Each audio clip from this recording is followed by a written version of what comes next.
नमस्कार, बुलेटिन में आपका स्वागत है। आपके साथ मैं दीपेश बरगले। चले खबरों की शुरुआत करते हैं। इंदौर में कोरोना मीटर 3000 के पार पहुंच चुका है। 75 नए पॉजिटिव मरीज सामने आ चुके हैं। ये बड़ी अपडेट हम आप तक पहुंचा रखे हैं। कुल पॉजिटिव मरीजों की संख्या 3008 पहुंच चुकी है।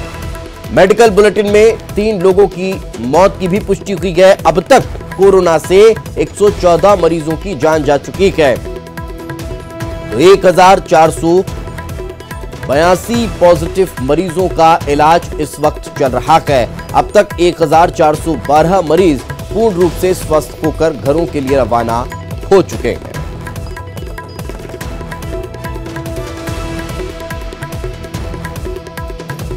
तो आपको बता दें कि इंदौर लगातार चौंकाता जा रहा है। इंदौर में कोरोना मीटर लगातार बढ़ता जा रहा है और अब जो आंकड़ा है वो 3000 के पार पहुंच चुका है। 3008 लोग इंदौर में कोरोना संक्रमित पाए गए हैं, जिनमें 114 लोगों की जान चली गई है। 1482 जो हैं वो पॉजिटिव अभी भी एक्टिव हैं, जिनका इलाज चल रहा है। तो बाकी जो स्वस्थ हो चुके हैं वो 1412 मरीज हैं, यानी कि थोड़ा सा ही डिफरेंस है।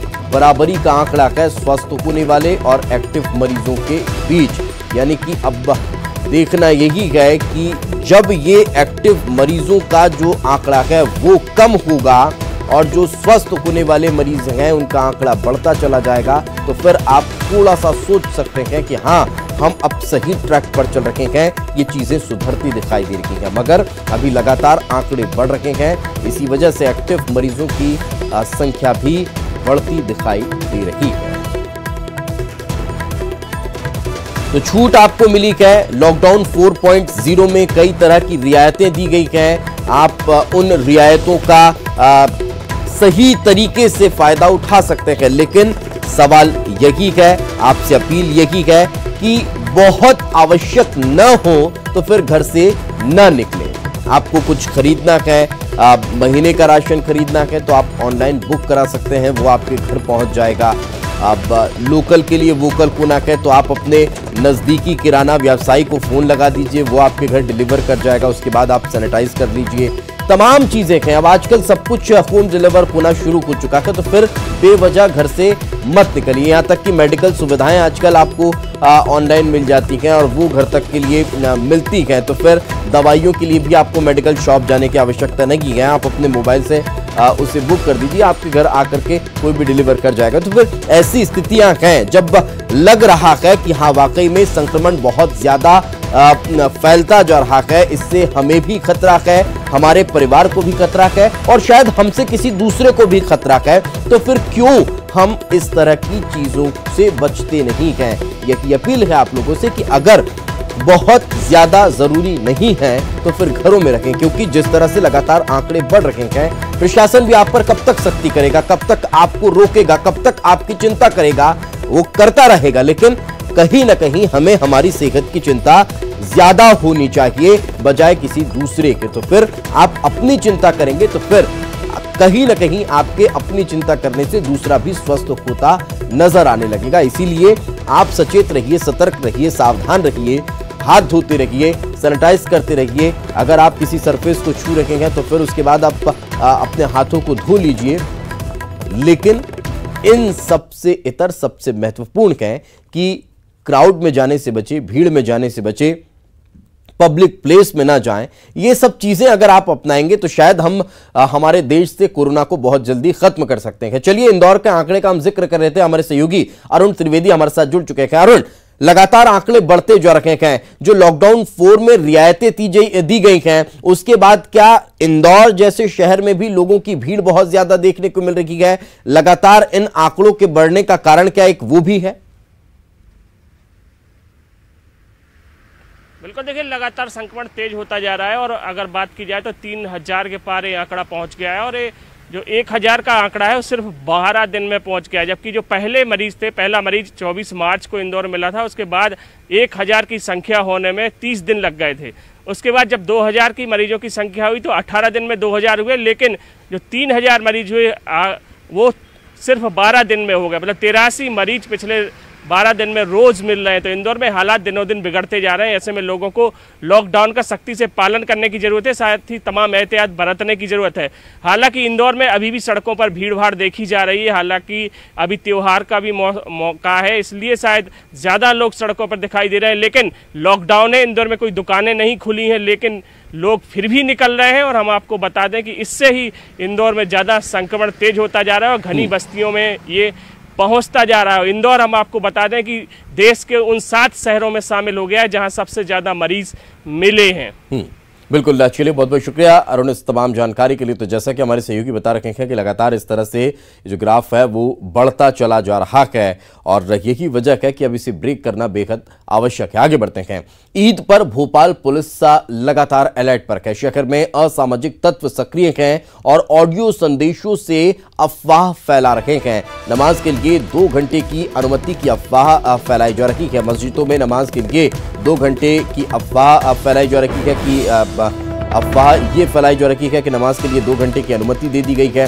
लॉकडाउन के कारण घर में होगी नमाज, पुलिस ये लगातार कह रही है। अफवाह को फॉरवर्ड करने वालों पर भी सख्त कार्रवाई की पुलिस ने सुरक्षा व्यवस्था और चाक चौबंद कर दी है।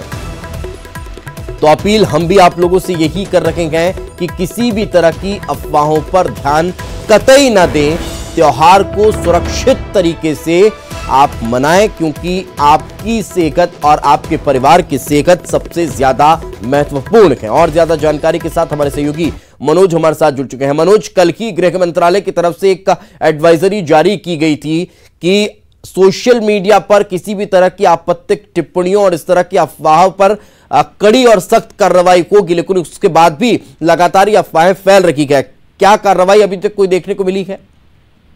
जी बिल्कुल, राजधानी भोपाल के साथ प्रदेश भर में कल ईद का त्योहार मनाया जाएगा, क्योंकि लॉकडाउन की स्थिति है। ऐसे में तमाम दिशा निर्देश जो है प्रशासन की तरफ से पहले ही जारी कर दिए गए थे। इसके अलावा शहर काजी और मौलवियों ने ये अपील मुस्लिम भाइयों से की थी कि वो सोशल डिस्टेंस का पालन करें और अपने घर में ही ईद की नमाज अदा करें। साथ में 4 से 5 लोग जो है वो मस्जिद के अंदर जो पहले नमाज अदा कर रहे थे वही नमाज पढ़ेंगे।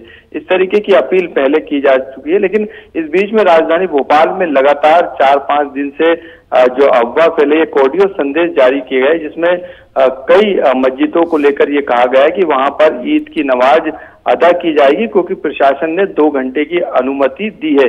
लेकिन प्रशासन की तरफ से इसका खंडन किया गया है। प्रशासन की तरफ से ये बताया गया है कि इस तरीके की जो अनुमति है वो नहीं दी गई है, ये सिर्फ अफवाह है, भ्रम फैलाने की लिए ये किया जा रहा है। कुछ असामाजिक तत्व जो है माहौल खराब करने के लिए राजधानी भोपाल में सक्रिय है सोशल मीडिया पे।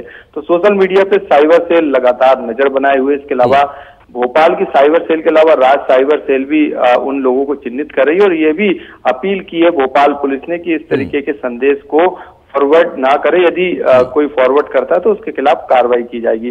तो मॉनिटरिंग की जा रही है। देखा जा रहा है कि ये मैसेज जो है राजधानी भोपाल में जो अभी तक जो सोशल मीडिया पे आया था वो आगे ना बढ़ पाए। साथ में भोपाल पुलिस ने और जो धर्मगुरु है उन्होंने लगातार ये अपील की है और आज भी अपील कर रहे हैं। बिल्कुल, आज भी लगातार अपील की जा रही है कि आप घरों से न निकलें, अपने घरों में ही नमाज अदा करें। और समझिए, ये वो लोग हो सकते हैं जो आपको संक्रमित करवाना चाह रहे हैं या करना चाह रहे हैं, तो फिर एहतियात आपको बरतनी है। बहुत बहुत शुक्रिया मनोज जी इस तमाम जानकारी के लिए हमारे साथ चर्चा में जुड़ने के लिए। भोपाल एम्स में भर्ती महिला कोरोना पॉजिटिव डिलीवरी के लिए भर्ती महिला कोरोना पॉजिटिव निकली गई। बड़ी खबर हम आपको बता रखे हैं। एम्स में कोरोना संक्रमण होने की आशंका है। 12 दिन से एम्स में भर्ती है ये महिला। पति, भाई और नवजात का सैंपल लिया गया है।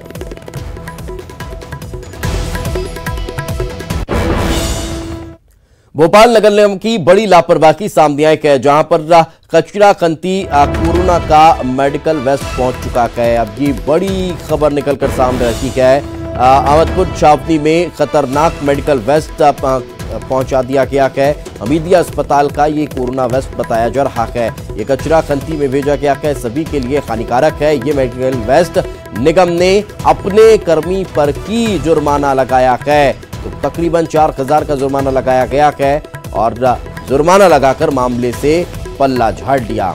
ये तस्वीरें आप देखिए और सोचिए, समझिए ये कितना खतरनाक हो सकता है। जबकि मेडिकल वेस्ट को इस तरह से नहीं फेंका जाता, उसे डंप किया जाता है, उसे इस कदर नहीं फेंका जाता। और नॉर्मल मेडिकल वेस्ट को लेकर भी कई तरह की गाइडलाइंस है, तो फिर ये तो कोरोना वायरस का जो संक्रमण चल रहा है उस दौरान फेंका गया है, यानी कि ये बेहद गंभीर मामला है।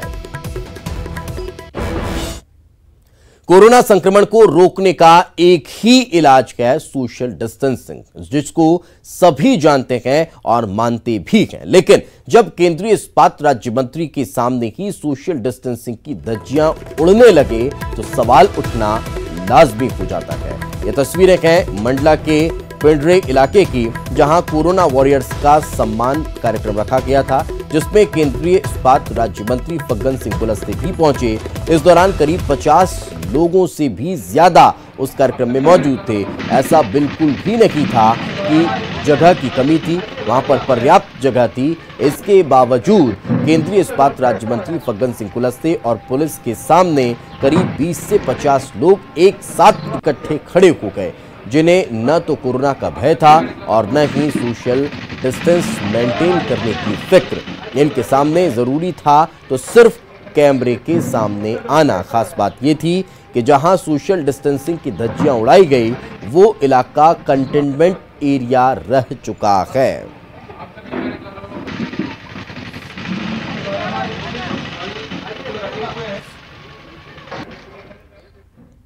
बीजेपी और कांग्रेस में लॉकडाउन के दौरान धारा 144 के उल्लंघन को लेकर सियासत शुरू हो चुकी है। मामला सतना का है, जहां पर पहले बीजेपी ने पूर्व प्रधानमंत्री राजीव गांधी की पुण्यतिथि के कार्यक्रम में कांग्रेस पर सोशल डिस्टेंसिंग के पालन न करने का आरोप लगाया और केलगवा थाने में शिकायत की। तो वहीं अब कांग्रेस ने खरीदी केंद्रों का निरीक्षण करने गए भाजपा सांसद का वीडियो जारी कर दिया है, जिसमें सोशल डिस्टेंसिंग की धज्जियां उड़ती हुई दिखाई दे रही है। वहीं कांग्रेस ने शिकायत करने वाले भाजपा जिलाध्यक्ष और विश्व हिंदू परिषद को भी आड़े हाथों लिया है और कोलगवा थाने में शिकायत दर्ज करवाई है। कार्यक्रम जब पूरे जिले में 144 धारा लागू है, जहां पे स्पष्ट तौर पे कहा गया है कि किसी भी प्रकार की भीड़ नहीं होनी चाहिए, राजनीतिक कार्यक्रम नहीं होने चाहिए, ऐसी विषम परिस्थिति में सतना शहर का बिरला चौराहा वहां जाना, वहां पे जाके इस कार्यक्रम को संपन्न करना, एक बार माल्यार्पण तक होता चलो मान भी लिया, तो वहां पर खड़े होकर भाषणबाजी करना अमर रहे के। मध्य प्रदेश में सबसे पहले लंबी अवधि के लॉकडाउन पर जाने वाले नरसिंहपुर जिले में आखिरकार 63वें दिन कोरोना ने दस्तक दी थी। दरअसल लॉकडाउन 4 में मिली छूट के चलते जिले में लोगों का आना जाना आसानी से शुरू हो गया, जिसके चलते अहमदाबाद से नरसिंहपुर आए 19 मजदूरों में से एक मजदूर कोरोना पॉजिटिव पाया गया है।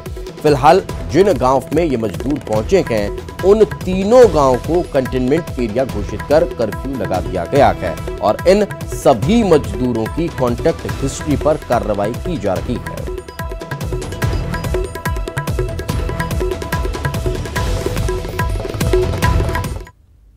वंदे भारत मिशन के तहत लंदन से इंदौर की एक सुशीला फ्लाइट आज सुबह 93 यात्रियों को लेकर पहुंची। कड़ी मेडिकल जांच के बाद सभी यात्रियों को एक दिन इंदौर में और 14 दिनों के क्वारंटीन पर अपने शहर में सभी मुसाफिरों को रहना होगा।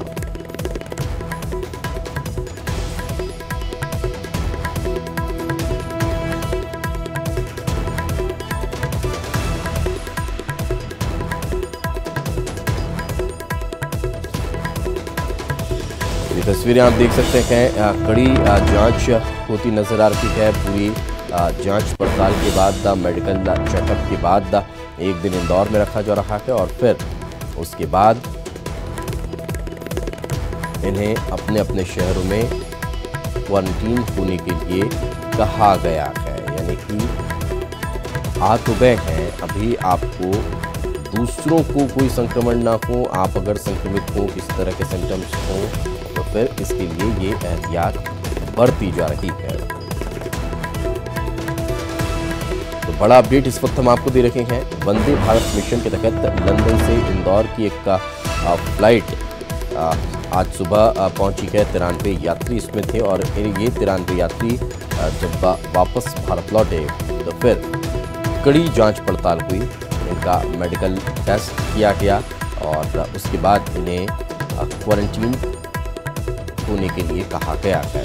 अभी अगर देखा जाए तो 1 दिन इंदौर में और उसके बाद फिर इन्हें बाहर क्वारंटीन रहना होगा। जहां अपने अपने ज़िलों में ये जा रखे हैं वहां इन्हें क्वारंटीन किया जाएगा और फिर इन पर नज़र रखी जाएगी, इनसे फॉलोअप लिया जाएगा, इनको लगातार निगरानी में रखा जाएगा कि कहीं कोई सिम्टम्स मिलता है, कहीं कोई परेशानी होती है तो फिर इन्हें तुरंत हॉस्पिटल में एडमिट कराया जाए।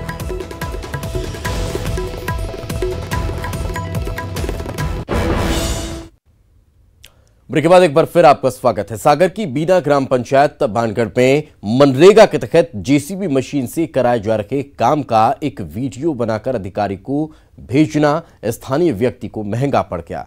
भानगढ़ में जेसीबी मशीन से मनरेगा का काम कराया जा रहा था, जिसका वीडियो स्थानीय निवासी ने बनाकर अधिकारी को भेज दिया, जिसके बाद वहां के कुछ लोगों ने उसकी पिटाई कर दी, जिसका वीडियो सोशल मीडिया पर वायरल हो रहा है। पुलिस ने वीडियो बनाने वाले व्यक्ति के ऊपर ही मामला दर्ज कर दिया है। कुछ लोगों ने सागर पुलिस अधीक्षक को ज्ञापन सौंपकर मामले की निष्पक्ष जांच कराने की मांग की है। सागर एसपी अमित सांघी का कहना है कि व्यक्ति द्वारा दिखाए गए तथ्यों के साथ भानगढ़ थाना प्रभारी को मामले की जांच करने के निर्देश दिए गए हैं।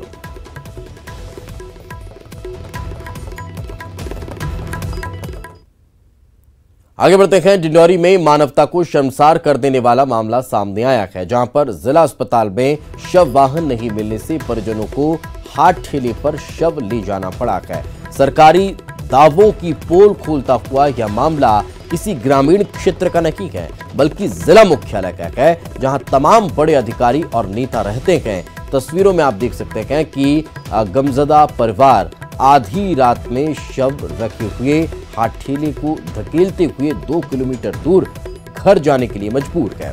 दरअसल शंकर वनवासी को पेट दर्द होने की वजह से जिला अस्पताल में भर्ती कराया गया था, जहां इलाज के दौरान उनकी मौत हो गई। परिजन शव वाहन के लिए 4 से 5 घंटे अस्पताल प्रबंधन की मन्नतें भी करते रहे थे।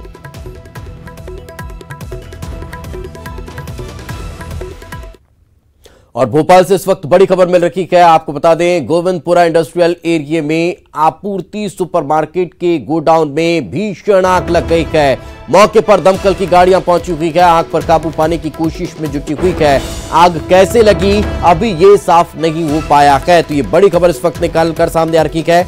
आप तस्वीरें भी देख सकते हैं। गोडाउन में आग लगना बताया जा रहा है आपूर्ति सुपरमार्केट का, और इस आपूर्ति सुपरमार्केट के गोडाउन में ये अचानक आग लग गई है। गोविंदपुरा इंडस्ट्रियल एरिया का मामला है। दमकल की गाड़ियां मौके पर पहुंच चुकी है और आग पर काबू पाने की कोशिश लगातार की जा रही है।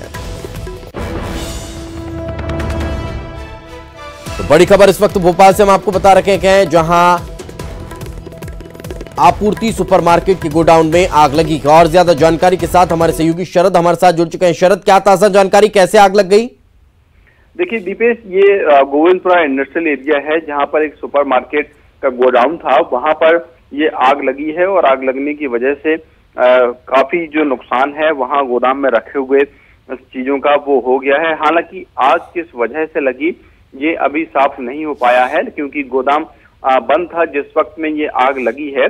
फिलहाल फायर ब्रिगेड की गाड़ियां मौके पर हैं और आग बुझाने की कोशिशें की जा रही हैं। लेकिन एक बात तय है कि जिस तरीके से आग की घटना हुई है, तेज धमाकों की आवाज गोडाउन से आ रही है, क्योंकि वहां पर कई तरीके का जो सामान है, जरूरी चीजों का, वो रखा हुआ था और नुकसान की काफी संभावना है। फिलहाल जो आग लगने की वजह है वो पता लगाई जा रही है। बिल्कुल, लेकिन अभी स्थितियां क्या है, आग पर काबू पा लिया गया? हाँ बिल्कुल, देखिए काफी हद तक जो फायर ब्रिगेड की गाड़ियां हैं उन्होंने आग पर काबू पा लिया है, लेकिन ये आग इतनी भीषण थी कि गोडाउन में रखा ज्यादातर जो सामान है वो जलकर खाक हो चुका है। जी बिल्कुल, चलिए बहुत बहुत शुक्रिया इस तमाम जानकारी के लिए शरद। ये तस्वीर हम हमारे दर्शकों को दिखा रहे हैं लगातार कि किस तरह से ये धुएं का गुबार और लपटें उठती हुई दिखाई दे रही है। ये तस्वीरें अभी अमूमन आम हो चुकी है। हर रोज कुछ इसी तरह का मामला सामने आ रहा है।